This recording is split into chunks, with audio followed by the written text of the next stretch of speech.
one time I was talking to Bob A.G., and when he was real sick and taking his chemo, and we talked about death. And I told Bob, I said, I'm not so worried about dying, but I am awful worried and concerned about facing God and trying to explain to him why I did so many things that I shouldn't have, and why I didn't do things that I should have, and explain to him the sins of my life. And he said to me, he said, John, he said, I think if you do that, you're going to find that God is saying, what are you talking about? All of that is gone, that the blood of Christ washed away your sins.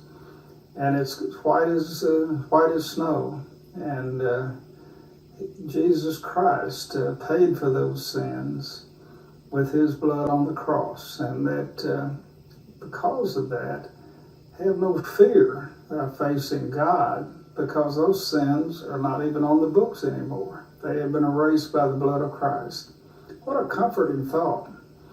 One of my favorite verses in the Bible is in 2 Timothy, the 1st chapter, where Paul says to Timothy, I know whom I have believed, and I am persuaded that he is able to keep that which I've committed unto him against that day. And I am convinced of that. And that is a tremendous comforting thought. That, coupled with the fact that you can have your sins washed away by the blood of Christ, makes everything all right. And you face tomorrow with a degree of confidence.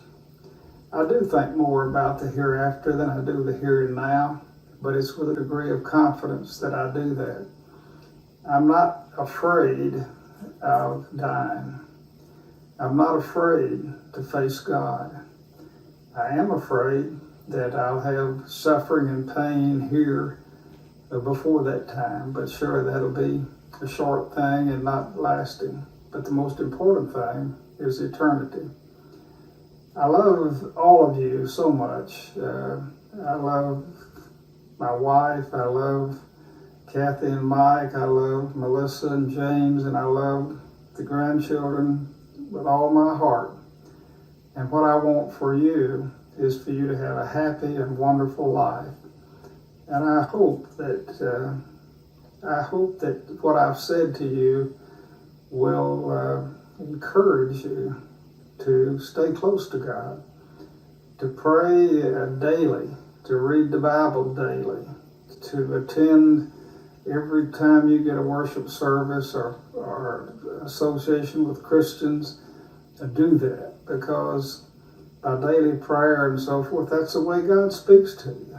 And not in this day and time does he write it in stone or through a lightning flash or burning bush, but he does it day by day in answer to your prayers as you speak to him, and he in turn, in the quietness of that time, speaks to you.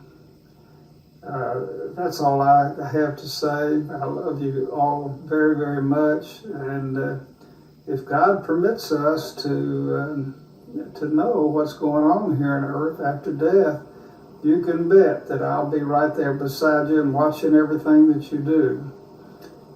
Again, I love you, and I thank you for letting me speak to you in this way.